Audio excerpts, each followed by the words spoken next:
ओम श्री हनुमते नमः। जय श्री राम। आप सभी भक्तों का दिन शुभ और मंगलमय हो। हनुमान जी की कृपा आप पर सदा सर्वदा बनी रहे। आज आप सुनेंगे मंगलवार के दिन हनुमान जी की संपूर्ण कथाएं। तो प्रिय भक्तजनों, आप इन कथाओं को पूरा सुनिए और कथा सुनते हुए वीडियो को लाइक करके कमेंट बॉक्स में जय श्री राम जरूर लिखिए, जिससे आपको हनुमान जी की संपूर्ण कृपा प्राप्त हो सके। हनुमान जी को बहुत शक्तिशाली माना जाता है। कहा जाता है कि भगवान हनुमान एक ऐसे देवता हैं जिनकी आराधना से बड़ी बाधा तुरंत टल जाती है। बजरंग बली कलयुग के जीवित देव माने गए हैं। इनकी आराधना शीघ्र फलदायी बताई गई है। भगवान हनुमान की पूजा करने से शनि के बुरे प्रभाव से भी मुक्ति मिलती है।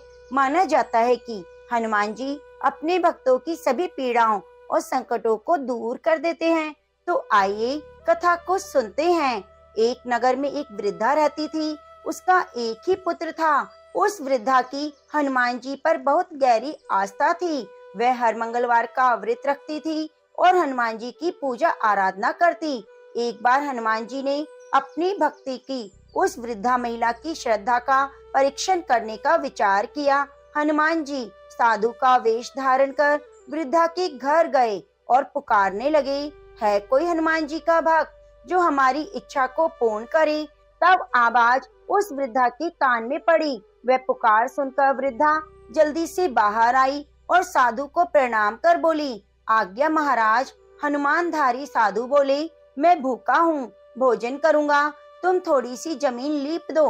वृद्धा दुविधा में पड़ गई। अंततः हाथ जोड़कर बोली, महाराज, लीपने और मिट्टी खोदने के अतिरिक्त आप कोई दूसरी आज्ञा दें, मैं अवश्य पूर्ण करूंगी। साधु ने 3 बार प्रतिज्ञा कराने के बाद कहा, तू अपने बेटे को बुला, मैं उसकी पीठ पर आग जलाकर भोजन बनाऊंगा। यह सुनकर वृद्धा घबरा गई, परंतु वह प्रतिज्ञाबद्ध थी। उसने अपने पुत्र को बुलाकर साधु को सौंप दिया। साधु वेशधारी हनुमान जी ने वृद्धा के हाथों से ही उसके पुत्र को पेट के बल लिटाया और उसकी पीठ पर आग लगवा दी। आग जलाकर दुखी मन से वृद्धा अपने घर में चली गई। इधर भोजन बनाकर साधु ने वृद्धा को बुलाकर कहा कि उनका भोजन बन गया है, तुम अपने पुत्र को पुकारो ताकि वह भी आकर भोग लगा ले। इस पर वृद्धा बोली, उसका नाम लेकर मुझे और कष्ट ना दो। लेकिन जब साधु महाराज नहीं माने तो वृद्धा ने अपने पुत्र को आवाज लगाई। वह अपनी माँ के पास आ गया और अपने पुत्र को जीवित देखकर वृद्धा को बहुत आश्चर्य हुआ। वह साधु के चरणों में गिर पड़ी। तब हनुमान जी अपने वास्तविक रूप में प्रकट हुए और वृद्धा को भक्ति का आशीर्वाद दिया। तो प्रेम से बोलिए, बजरंग बली हनुमान की जय। ओम नमः शिवाय। प्रिय भक्तजनों, अब आइए सुनते हैं मंगलवार की पौराणिक कथा। एक बार नैमिषारण्य में 88,000 मुनि एकत्रित होकर पुराणों के ज्ञाता श्री सूत जी महाराज से पूछने लगे, हे महामुने, आपने अनेक पुराणों की कथा सुनाई, अब कृपया करके हमें ऐसा व्रत और कथा बताएं जिसके करने से संतान की प्राप्ति हो, मनुष्य को रोग शोक अग्नि सर्व दुख आदि का भय दुख ना रहे, क्योंकि कलयुग में सभी जीवों की आयु बहुत कम है। फिर इस पर उन्हें रोग चिंता की कष्ट लगे रहेंगे, तो वे फिर श्री हरि चरणों में अपना ध्यान कैसे लगा सकेंगे। सूत जी बोले, हे मुनियों, आपने कल्याण के लिए बहुत ही उत्तम बात पूछी है। एक बार युधिष्ठिर ने भगवान श्री कृष्ण से लोक कल्याण के लिए यही प्रश्न किया था। भगवान श्री कृष्ण और युधिष्ठिर का संवाद तुम्हारे सामने कहता हूँ, ध्यान पूर्वक सुनो। एक समय पांडवों की सभा में श्री कृष्ण जी बैठे हुए थे। तब युधिष्ठिर ने भगवान श्री कृष्ण से प्रश्न किया, हे प्रभु नंद नंद, आप मेरे लिए अनेकों कथाएं सुनाते हैं, आज कृपया करके ऐसा व्रत या कथा सुनाएं जिसके करने से मनुष्य को रोग चिंता का भय समाप्त हो जाए, उसको पुत्र की प्राप्ति हो। हे प्रभु, बिना पुत्र जीवन व्यर्थ है। पुत्र के बिना मनुष्य नरकगामी होता है। पुत्र के बिना मनुष्य पितृ ऋण से छुटकारा नहीं पा सकता और ना ही उसका पुण्य नरक से उद्धार हो सकता है। अतः पुत्रदायक व्रत बताएं। श्री कृष्ण भगवान बोले, हे राजन, मैं एक प्राचीन इतिहास सुनाता हूँ, उसे ध्यान पूर्वक सुनो। कुंडलपुर नामक एक नगर था, उसमें नंदा नाम का एक ब्राह्मण रहता था। भगवान की कृपा से उसके पास सब कुछ था, फिर भी वह दुखी था। इसका कारण यह था कि ब्राह्मण की स्त्री सुनंदा के कोई संतान नहीं थी। सुनंदा पतिव्रता थी, भक्ति पूर्वक श्री हनुमान जी की आराधना करती। मंगलवार के दिन व्रत करके अंत में भोजन बनाकर हनुमान जी की आराधना करती। मंगलवार के दिन व्रत करके भोजन बनाकर हनुमान जी को भोग लगाने के बाद ही स्वयं भोजन करती। एक बार मंगलवार के दिन ब्राह्मणी गृह कार्य के कारण हनुमान जी को भोग ना लगा सकी, तो इस पर उसे बहुत दुख हुआ। उसने कुछ भी नहीं खाया और मन में प्रण किया, अब अगले मंगलवार को ही हनुमान जी को भोग लगाकर अन्न और जल ग्रहण करूंगी। ब्राह्मणी सुनंदा प्रतिदिन भोजन बनाती, श्रद्धा पूर्वक पति को खिलाती, परंतु स्वयं भोजन नहीं करती और मन ही मन हनुमान जी की आराधना करती रहती। इस प्रकार 6 दिन गुजर गए। ब्राह्मणी सुनंदा अपने निश्चय के अनुसार भूखी प्यासी निराहार रही। अगले मंगलवार को ब्राह्मणी सुनंदा प्रातःकाली बेहोश होकर गिर पड़ी। ब्राह्मणी सुनंदा की इस असीम भक्ति के प्रभाव से हनुमान जी उस पर बहुत प्रसन्न हुए और प्रकट होकर बोले, सुनंदा, मैं तेरी भक्ति से प्रसन्न हूँ, तू उठ और वर मांग। सुनंदा अपने आराध्य देव हनुमान जी को देखकर आनंद की अधिकता से विवल हो उठी। श्री हनुमान जी के चरणों में गिरकर बोली, हे प्रभु, मेरी कोई संतान नहीं, कृपया करके पुत्र और कन्या प्रदान करें, आपकी अति कृपा होगी। महावीर जी बोले, तेरी इच्छा पूरी होगी, तेरी कन्या पैदा होगी, उसके अष्टांग प्रतिदिन सोना दिया करेंगे। इस प्रकार कहकर हनुमान जी अंतर ध्यान हो गए। ब्राह्मणी सुनंदा बहुत हर्षित हुई और समाचार अपने पति से कहा। ब्राह्मण देव कन्या का वरदान सुनकर कुछ दुखी हुए, परंतु सोना मिलने की बात सुनी तो बहुत प्रसन्न हुए। उन्होंने विचार किया, ऐसी कन्या के साथ मेरी निर्धनता भी समाप्त हो जाएगी। हनुमान जी की कृपा से वह ब्राह्मणी गर्भवती हुई और 10वें महीने में एक सुंदर पुत्री प्राप्त हुई। यह बच्ची अपने पिता के घर में ठीक उसी तरह बढ़ने लगी जिस प्रकार शुक्ल पक्ष का चंद्रमा बढ़ता है। 10वें दिन ब्राह्मण ने उस बालिका का नाम संस्कार कराया। उसके कुल पुरोहितों ने उस बालिका का नाम रत्नावली रखा, क्योंकि वह कन्या सोना प्रदान किया करती थी। इस कन्या ने पूर्व जन्म में बड़े ही विधान से मंगल देव का व्रत किया था। रत्नावली का अष्टांग बहुत सोना देता था। उस सोने से नंदा ब्राह्मण बहुत धनवान हो गया। अब ब्राह्मणी सुनंदा भी बहुत अभिमान करने लगी थी। समय बीतता गया। अब रत्नावली 10 वर्ष की हो गई। एक दिन जब नंदा ब्राह्मण प्रसन्नचित्त था, तब सुनंदा ने अपने पति से कहा, मेरी पुत्री रत्नावली विवाह के योग्य हो गई है, इसलिए आप कोई सुंदर और योग्य वर देखकर विवाह कर दें। यह सुनकर ब्राह्मण बोला, अभी तो रत्नावली बहुत छोटी है। तब ब्राह्मणी बोली, शास्त्रों की आज्ञा है कि कन्या 8वें वर्ष में गौरी, 9वें वर्ष में रोहिणी, 10वें वर्ष में कन्या, इसके बाद रजस्वला हो जाती है। गौरी के दान से पाताल लोक की प्राप्ति होती है, रोहिणी के दान से बैकुंठ लोक की प्राप्ति होती है, कन्या के दान से इंद्र लोक के सुखों की प्राप्ति होती है, और अगर हे पतिदेव रजस्वला का दान किया जाता है तो घोर नरक की प्राप्ति होती है। इस पर ब्राह्मण बोला, अभी तो रत्नावली मात्र 10 वर्ष की है और मैंने तो 16 साल की कन्याओं के विवाह कराए हैं, अभी जल्दी ही क्या है। तब ब्राह्मणी सुनंदा बोली, आपको तो लोभ अधिक हो गया है। लगता है अगर 11वें वर्ष में विवाह नहीं होता तो उसमें मासिक धर्म के रक्त का पिता और बड़े भाई को पान करना पड़ता है। शास्त्रों में कहा गया है कि माता पिता और बड़ा भाई रजस्वला कन्या को देखते हैं तो वे अवश्य ही नरकगामी होते हैं। तब ब्राह्मण बोला, अच्छी बात है, कल मैं अवश्य ही योग्य वर की तलाश में अपना दूत भेजूंगा। दूसरे दिन ब्राह्मण ने अपने दूत को बुलाया और आज्ञा दी कि जैसी सुंदर मेरी कन्या है वैसा ही सुंदर वर उसके लिए तलाश करो। दूत अपने स्वामी की आज्ञा पाकर निकल पड़े। पंपई नगरी में उन्होंने एक सुंदर लड़के को देखा। यह बालक एक ब्राह्मण परिवार का बहुत गुणवान पुत्र था। इसका नाम सोमेश्वर था। दूत ने सुंदर और गुणवान ब्राह्मण पुत्र के बारे में अपने स्वामी को पूर्ण विवरण दिया। ब्राह्मण नंदा को भी सोमेश्वर अच्छा लगा।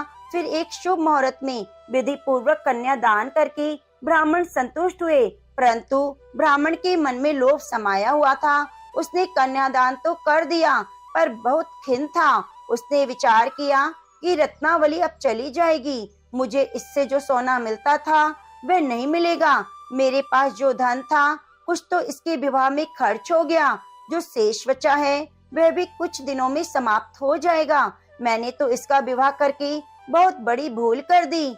अब कोई ऐसा उपाय हो कि रत्नावली मेरे घर में ही रहे, अपने ससुराल ना जाए। लोभ रूपी राक्षस ब्राह्मण के मस्तिष्क पर छा गया।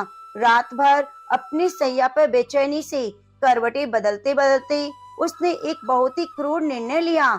उसने विचार किया, जब रत्नावली को उसका पति सोमेश्वर अपने घर के लिए ले जाएगा तो वह मार्ग में छिपकर सोमेश्वर का वध कर देगा और अपनी लड़की को अपने घर ले आएगा, जिससे नियमित रूप से उसे सोना भी मिलता रहेगा और समाज उसको कोई भी दोष नहीं देगा।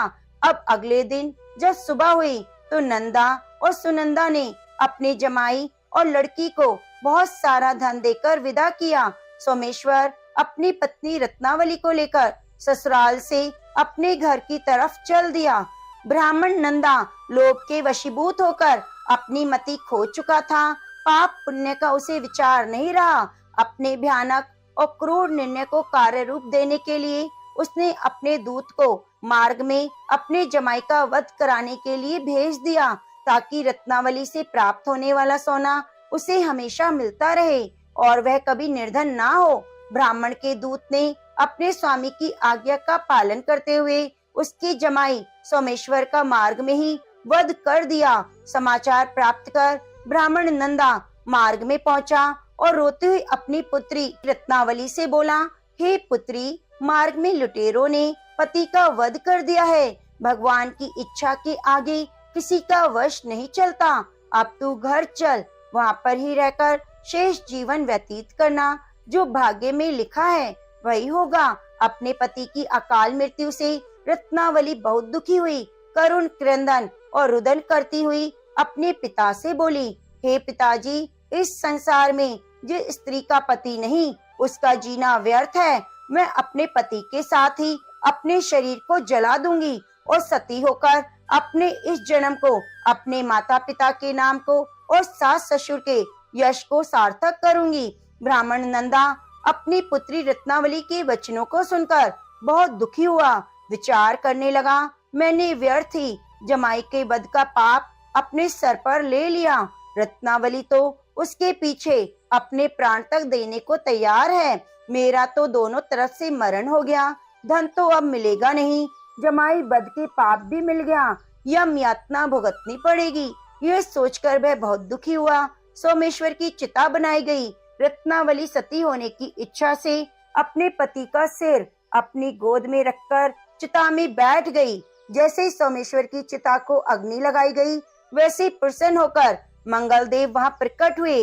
बोले, हे रत्नावली, मैं तेरी पति भक्ति से बहुत प्रसन्न हूँ, तो वर मांग। रत्नावली ने अपने पति का जीवन दान मांगा। मंगलदेव बोले, रत्नावली, तेरा पति अजर अमर है, यह महाविद्वान होगा। इसके अलावा तेरी जो इच्छा है वह वर मांग। तब रत्नावली बोली, हे ग्रहों के स्वामी, यदि आप मुझ पर प्रसन्न हैं, मुझे वरदान दीजिए कि जो भी मनुष्य मंगलवार के दिन प्रातः काल लाल पुष्प, लाल चंदन से पूजा करके आपका स्मरण करेगा, उसको रोग व्याधि नहीं होगी, स्वजनों से कभी वियोग नहीं होगा, सर्प, अग्नि और शत्रुओं का भय नहीं होगा। जो स्त्री मंगलवार का व्रत करेगी वह कभी विधवा नहीं होगी। मंगलदेव ने तथास्तु कहकर अंतर्ध्यान हो गए। सोमेश्वर मंगलदेव की कृपा से जीवित हो उठा। रत्नावली अपने पति को पुनः प्राप्त कर बहुत प्रसन्न हुई। मंगलदेव का व्रत करके मंगलदेव की कृपा से इस लोक में सुख ऐश्वर्य को भोगते हुए अंत में अपने पति के साथ स्वर्ग लोक को गई। तो प्रेम से बोलिए बजरंग बली हनुमान की जय। अब आइए सुनते हैं बजरंग बली हनुमान की कृपा प्राप्त करने के लिए श्री राम जी की महिमा की बड़ी अद्भुत कथा। रावण के वध के बाद श्री राम जी की कीर्ति दूर दूर तक फैल रही थी। वे मर्यादा पुरुषोत्तम कहलाने लगे। तब एक दिन महादेव शिव की इच्छा भी मर्यादा पुरुषोत्तम श्री राम से मिलने की हुई। पार्वती जी को संग लेकर महादेव जी कैलाश पर्वत से उतरकर अयोध्या नगरी के रास्ते पर चल पड़े। भगवान शिव और माँ पार्वती को अयोध्या आया देखकर राम जी बहुत खुश हुए। माता जानकी ने उनका उचित आदर सत्कार किया। स्वयं भोजन बनाने के लिए रसोई में चली गई। इसी बीच भगवान शिव ने श्री राम जी से पूछा, आपके सेवक हनुमान जी दिखाई नहीं दे रहे। तब श्री राम बोले, वे बगीचे में हैं। शिव जी ने श्री राम जी से बगीचे में जाने की अनुमति मांगी। पार्वती जी का हाथ थामकर बगीचे में आ गए। बगीचे की खूबसूरती देखकर उनका मन मोहित हो गया। आम के घने वृक्ष के नीचे हनुमान जी दीन दुनिया से बेखबर गहरी नींद में सोए हुए थे। एक लय में खर्राटों से राम नाम की ध्वनि उठ रही थी। चकित होकर शिव जी और माता पार्वती एक दूसरे की ओर देखने लगे। माता पार्वती मुस्कुरा उठी, वृक्ष की डालियों की ओर इशारा किया। राम नाम सुनकर पेड़ की डालियां भी झूमने लगीं। इनके बीच से भी राम नाम उच्चारित हो रहा था। शिव जी की इस राम नाम की धुन में मस्त मग्न होकर खुद भी राम राम कहकर शिव जी नाचने लगे।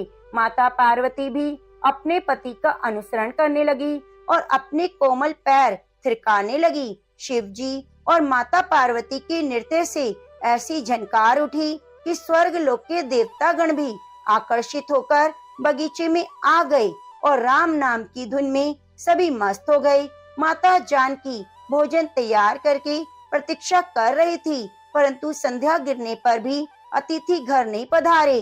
तब अपने देवर लक्ष्मण जी को बगीचे में भेजा। लक्ष्मण जी तो स्वयं को श्री राम का सेवक ही मानते थे, इसीलिए बगीचे में आकर जब उन्होंने धरती पर स्वर्ग का नजारा देखा तो स्वयं भी राम नाम की धुन में झूम उठे। माता जानकी तो परेशान हो रही थी कि अभी तक भोजन ग्रहण करने कोई क्यों नहीं आया। उन्होंने श्री राम से कहा, भोजन ठंडा हो रहा है, चलिए हम ही जाकर बगीचे में सबको ले आएं। तब राम जी बगीचे में गए तो वहाँ राम राम की धुन मची हुई थी। हनुमान जी गहरी नींद में सोए हुए थे। उनके खर्राटों से अभी तक राम राम निकल रहा था। जब श्री राम जी भाव विह्वल हो उठे, राम जी ने हनुमान जी को नींद से जगाया और प्रेम से उनकी तरफ निहारने लगे। हनुमान जी प्रभु को आया देखकर शीघ्रता से उठकर खड़े हो गए। नृत्य की सभा भंग हो गई। शिव जी खुले कंठ से हनुमान जी की राम भक्ति की सराहना करने लगे। हनुमान जी सकुचाकर लेकिन मन ही मन बहुत खुश हुए। श्री सिया राम ने भोजन करने का आग्रह भगवान शिव से किया। सभी लोग महल में भोजन करने के लिए चल पड़े। माता जानकी भोजन परोसने लगी। हनुमान जी को भी श्री राम ने पंक्ति में बैठने का आदेश दिया। हनुमान जी बैठ तो गए, परंतु आदत ऐसी थी कि राम जी के भोजन परोसने के बाद ही सभी लोग भोजन करते थे। आज श्री राम के आदेश से पहले ही भोजन करना पड़ रहा था। माता जानकी हनुमान जी को भोजन परोस रही थी, परंतु हनुमान जी का पेट नहीं भर रहा था। सीता जी कुछ समय तक तो उन्हें भोजन परोसती रही, फिर समझ गईं, इस तरह से तो हनुमान जी का पेट नहीं भरेगा। उन्होंने तुलसी के एक पत्ते पर राम राम लिखा और भोजन के साथ हनुमान जी को परोस दिया। तुलसी पत्र खाते ही हनुमान जी को संतुष्टि मिली और वे भोजन खाकर उठ खड़े हो गए। भगवान शंकर ने प्रसन्न होकर हनुमान जी को आशीर्वाद दिया कि आपकी राम भक्ति युगों युगों तक याद की जाएगी, आप संकट मोचन के नाम से जाने जाएंगे। तो प्रेम से बोलिए सियावरी रामचंद्र भगवान की जय। अब आइए सुनते हैं राम नाम महिमा की दूसरी कथा। महादेव जी को एक बार बिना कारण के किसी को प्रणाम करते देखकर पार्वती जी ने पूछा, आप किसको प्रणाम करते हैं प्रभु? तब शिव जी ने अपनी धर्म पत्नी पार्वती से कहा, हे देवी, जो व्यक्ति एक बार राम कहता है उसे मैं 3 बार प्रणाम करता हूँ। पार्वती जी ने एक बार शिव जी से पूछा, आप शमशान में क्यों जाते हैं? यह चिता की भस्म शरीर पर क्यों लगाते हैं? उसी समय शिव जी पार्वती जी को शमशान ले गए। वहाँ एक शव अंतिम संस्कार के लिए लाया गया। लोग राम नाम सत्य है कहते हुए शव को ला रहे थे। शिव जी ने कहा, देखो पार्वती, इस शमशान की ओर जब लोग आते हैं तो राम नाम का स्मरण करते हुए आते हैं। इस शव के निमित्त से कई लोगों के मुख से मेरे अति प्रिय दिव्य राम नाम निकलता है। उसको सुनने में शमशान आता हूँ और इतने लोगों के मुख से राम नाम का जप करवाने में निमित्त बनने वाले इस शव को मैं सम्मान करता हूँ, प्रणाम करता हूँ और अग्नि में जलने के बाद उसके भस्म को अपने शरीर पर लगाता हूँ। राम नाम बुलवाने वाले के प्रति मुझे इतना प्रेम है। एक बार शिव जी कैलाश पर पहुँचे और पार्वती जी से भोजन मांगा। तब पार्वती जी विष्णु सहस्त्र नाम का पाठ कर रही थी। पार्वती जी ने कहा, अभी पाठ पूरा नहीं हुआ, कृपया थोड़ी प्रतीक्षा कीजिए। तब शिव जी ने कहा, इसमें तो समय और श्रम दोनों लगेंगे। संत लोग जिस तरह से सहस्त्र नाम को छोटा कर लेते हैं और नित्य जपते हैं, वैसा उपाय कर लो पार्वती। पार्वती जी ने पूछा, वह उपाय कैसे करते हैं? मैं सुनना चाहती हूँ। तो शिव जी ने बताया, केवल एक बार राम कह लो, तुम्हें सहस्त्र नाम भगवान के 1000 नाम लेने का फल मिल जाएगा। एक राम नाम 1000 दिव्य नामों के समान है। तब पार्वती जी ने वैसा ही किया। भगवान बोले, श्री राम राम रामेति रमे रमे मनोरमे सहस्त्र नाम तत् तुल्य राम नाम बरानने। यह राम नाम सभी आपदाओं को हरने वाला, सभी संपदाओं को देने वाला दाता है। सारे संसार को विश्राम या शांति प्रदान करने वाला है। इसलिए मैं बार बार प्रणाम करता हूँ। भवसागर की सभी समस्याओं को और दुखों की बीजों को बूझकर रख देने वाला, समूल नष्ट कर देने वाला, सुख संपत्तियों को अर्जित करने वाला, यमदूतों को खदेड़ने वाला केवल राम नाम का जप है। इसलिए प्रयास पूर्वक स्वयं भी राम नाम जपते रहना चाहिए और दूसरों को भी प्रेरित करना चाहिए। इससे आप अपना और दूसरों का कल्याण कर सकते हैं। यह सबसे सुलभ और अचूक उपाय है। इसलिए हमारे देश में प्रणाम करते हुए राम राम कहा जाता है।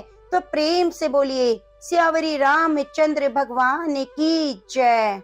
प्रिय भक्तजनों, अब आइए सुनते हैं मंगलवार के दिन सुनी जाने वाली मंगला गौरी माता की पौराणिक कथा। कुरु देश में शुद्ध कीर्ति नामक एक विद्वान कीर्तिशाली, शत्रुओं का नाश करने वाला, 64 कलाओं का ज्ञाता, धनुर्विद्या में कुशल राजा हुआ था। पुत्र के अलावा अन्य शुभ चीजें उस राजा के पास थी। इसलिए वह राजा संतान के विषय में अत्यंत चिंतित हुआ। जब ध्यान पूर्वक देवी की आराधना करने लगा, तब उसकी कठोर तपस्या से देवी प्रसन्न हो गई। उससे वचन बोली, हे पुत्र, वर मांगो। तब श्रुत कीर्ति बोला, हे देवी, यदि आप मुझ पर प्रसन्न हैं, तो मुझे सुंदर पुत्र दीजिए। हे देवी, आपकी कृपा से अन्य किसी भी वस्तु का अभाव नहीं।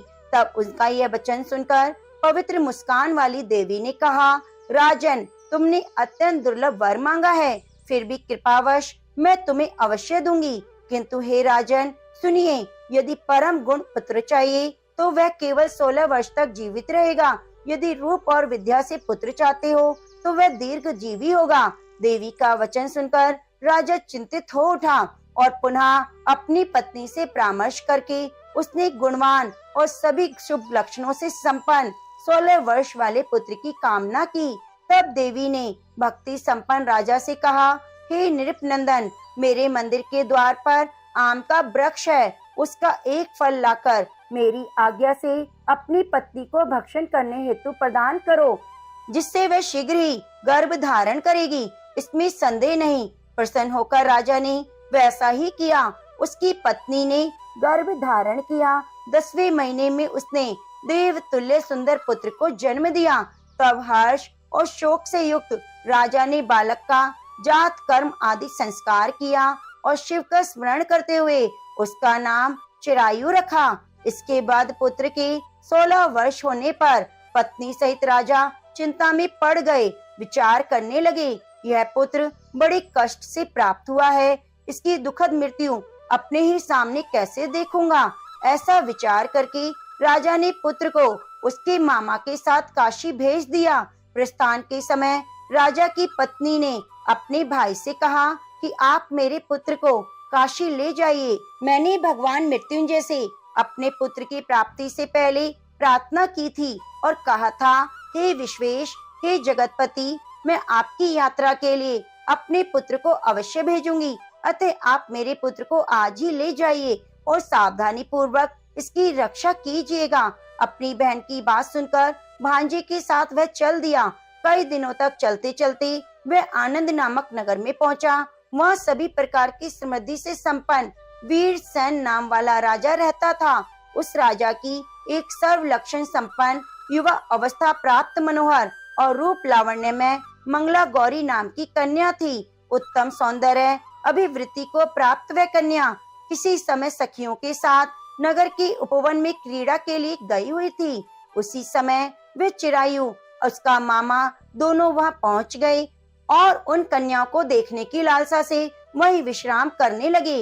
इसी बीच विनोद पूर्वक क्रीड़ा करती हुई उन कन्याओं में से किसी एक ने कुपित होकर राजकुमारी को कुवचन कह दिया। तब अशुभ वचन को सुनकर राजकुमारी ने कहा कि तुम अनुचित बातें क्यों बोल रही हो? मेरे कुल में तो इस प्रकार का कोई नहीं। मंगला गौरी की कृपा से और उनके व्रत के प्रभाव से विवाह के समय जिसके सर पर मेरे हाथ से अक्षत पड़ेंगे, हे सखी, वे यदि अल्प आयु वाला भी होगा तो वह चिरंजीवी हो जाएगा। इसके बाद वे सभी कन्याएं अपने अपने घर चली गयी। उसी दिन राजकुमारी का विवाह था। बालिक देश के दृढ़ धर्मा नामक राजा के सुकेतु नाम वाले पुत्र के साथ उसका विवाह निश्चित किया गया। वह सुकेतु विद्याहीन, कुरूप और बहरा था।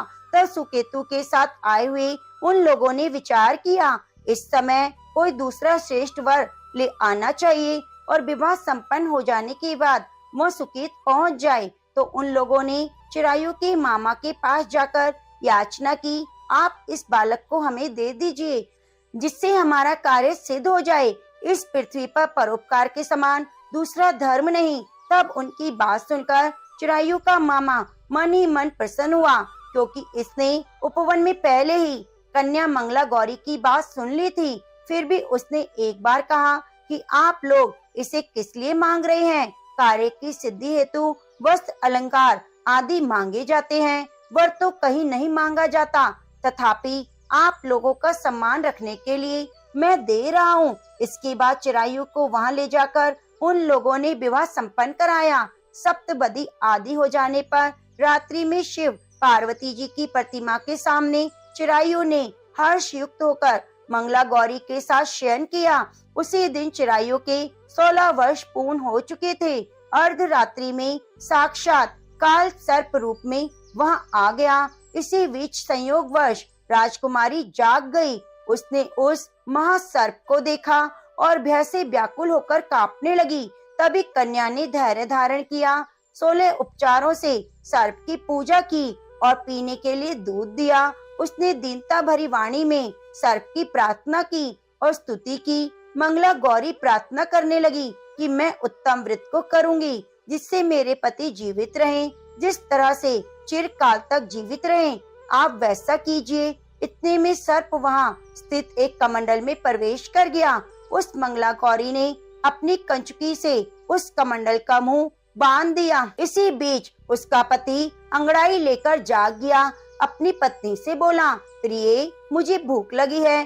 तब वह अपनी माता के पास जाकर खीर, लड्डू आदि ले आई। उसके द्वारा दिए हुए भोज्य पदार्थ को उसने प्रसन्न मन होकर खाया और भोजन के बाद हाथ धोते समय उसके हाथ से अंगूठी गिर गई। तांबुल खाकर वह पुनः सो गया। उसके बाद मंगला गौरी कमंडल को फेंकने के लिए जाने लगी।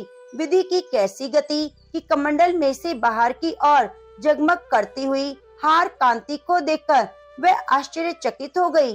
घट में स्थित उस हार को उसने अपने कंठ में धारण कर लिया। इसके बाद कुछ रात शेष रहते हुए चिरायु का मामा आकर उसे ले गया। इसके बाद वर पक्ष के लोग सुकेत को वहां ले आए। उसे देखकर मंगला गौरी ने कहा, यह मेरा पति नहीं। तब सभी ने उससे कहा, हे शुभे, तुम ये क्या बोल रही हो? यह तुम्हारा कोई परिचायक हो तो उसे हम लोगों को बताओ। मंगला गौरी बोली, जिसने रात में 9 रत्नों से बनी अंगूठी दी है, उसकी अंगुली में इसे डालकर परिचायक निशानी देख लें। मेरे पति ने रात्रि में मुझे जो हार दिया, उसके रत्नों का समुदाय कैसा है, उस बात को यह बताए, अन्यथा यह कोई अन्य ही है। इसके अलावा रात में परस्पर भाषण और भोजन आदि जो कुछ किया, उसे भी बताए, तब वे निश्चय मेरे पति हैं। इस प्रकार उसका वचन सुनकर सभी ठीक है कहने लगे, किंतु जब एक भी बात नहीं मिली, तब सभी ने सुकेत को उसके पति होने से निषिद्ध कर दिया। वर पक्ष वाले जिस तरह आए उसी तरह चले गए। उसके बाद अपने वंश को बढ़ाने वाली महान यश से संपन्न परम मनस्वी मंगला गौरी के पिता ने अन्न पान आदि का सत्र चलाया। उन्होंने वर पक्ष का वृतांत कानो कान सुन लिया कि स्वरूप से कुरूप होने के कारण लोगों के द्वारा किसी अन्य को वर के रूप में आदर पूर्वक लाया गया था। तब उन्होंने अपनी कन्या को पर्दे के भीतर बिठा दिया। उसके बाद 1 वर्ष बीतने पर यात्रा करके चिरायु अपने मामा के साथ यह देखने आया कि विवाह के बाद वहाँ क्या हुआ। तब भीतर से उसे देखकर वह मंगला गौरी अत्यंत प्रसन्न हुई और माता पिता से बोली, मेरे पति आ गए हैं। तब राजा ने अपने स्वजनों को बुलाकर पूर्व में कहे गए सभी परिचयों की निशानी देकर मंद मुस्कान वाली अपनी कन्या चिरायु को सौंप दिया। राजा ने शिष्ट जनों को साथ लेकर विवाह का उत्सव कराया। इसके बाद राजा वीरसेन ने वस्त्र आभूषण आदि, सोने, घोड़े, रथ आदि देकर विदा किया। उसके बाद कुल को आनंदित करने वाली वह चिरायु पत्नी और मामा को साथ लेकर सेना के साथ नगर पहुंचा। लोगों के मुख से उसे आया सुनकर माता पिता को विश्वास नहीं हुआ। उन्होंने सोचा, यह कैसे हो गया? वे अपने माता पिता के पास आया और स्नेह से परिपूर्ण चिरायु भक्ति पूर्वक उनके चरणों में गिर पड़ा। तब अपने पुत्र का मस्तक चूमकर उन दोनों ने परम आनंद प्राप्त किया। पुत्र वधू मंगला गौरी ने भी सास ससुर को प्रणाम किया। तब सास उसे अपनी गोद में बिठाकर सारा वृतांत पूछने लगी। हे मामुने, तब पुत्र वधू ने भी मंगला गौरी के उत्तम व्रत महात्म्य का और जो कुछ घटित हुआ सब वृतांत बताया। जो कोई भी इसका श्रवण करता है, कहता है, सुनता है कथा को, उसके सभी मनोरथ पूर्ण हो जाते हैं। तो प्रेम से बोलिए, मंगला गौरी माता की जय। प्रिय भक्तजनों, यदि आपको कथा अच्छी लगी है तो वीडियो को लाइक कीजिएगा, शेयर कीजिएगा और चैनल को सब्सक्राइब कर लीजिएगा। कृपया हमारे चैनल पर नित्य प्रति अपलोड होने वाली कथाओं को भी जरूर सुनिएगा। धन्यवाद।